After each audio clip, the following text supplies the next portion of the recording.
মূলত আমরা দেখতে পাচ্ছি জাতীয় মসজিদ বাইতুল মুকাররম স্টেডিয়াম এবং পাশেই যে রাস্তাগুলো গুলিস্তান আমরা দেখতে পাচ্ছি হকার মুক্ত। এখন মূলত হকার মুক্ত এবং হকার এই এলাকায় মানুষের যে যানজট করে রাখা হতো, মানুষের যে ভিড় করে রাখা হতো সেটি আর নাই।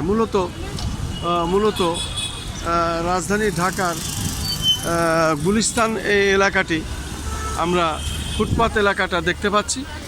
এখানে হকার মুক্ত, রাস্তা এখন দীর্ঘ প্রশস্ত, মানুষের চলাফেরায় কোনো অসুবিধা এবং পুরা রাস্তাটাই এখন হকার মুক্ত। এই গুলিস্তান এলাকাটি আমি সেটাই দেখতে যাচ্ছি। এখন আমরা জিপিওর সামনের দৃশ্যটি এরকম, জাতীয় মসজিদ বাইতুল মুকাররম স্টেডিয়াম সব এরকম, মূলত হকার মুক্ত এই এলাকাটি। আমি সেটাই দেখানোর চেষ্টা করছি।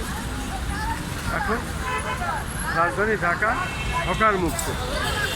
এই যে রাস্তার দুধারে যে ফুটপাত, এই ফুটপাতে অবৈধভাবে যে দোকানগুলো বসতো, হকার বসতো, সেটা মুক্ত হয়ে গেছে। আমরা দেখতে পাচ্ছি মানুষের চলাফেরা অত্যন্ত পরিষ্কার পরিচ্ছন্ন আমরা দেখতে পাচ্ছি। এখন মূলত রাজধানী ঢাকা হকার মুক্ত এবং রাস্তা পরিষ্কার পরিচ্ছন্ন।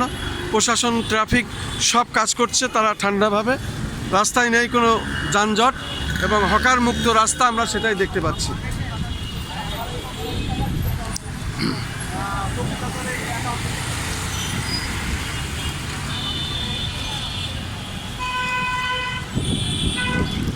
আমি এখন জিরো পয়েন্টের সামনে, জিরো পয়েন্টের দৃশ্যটি এরকম হকার মুক্ত।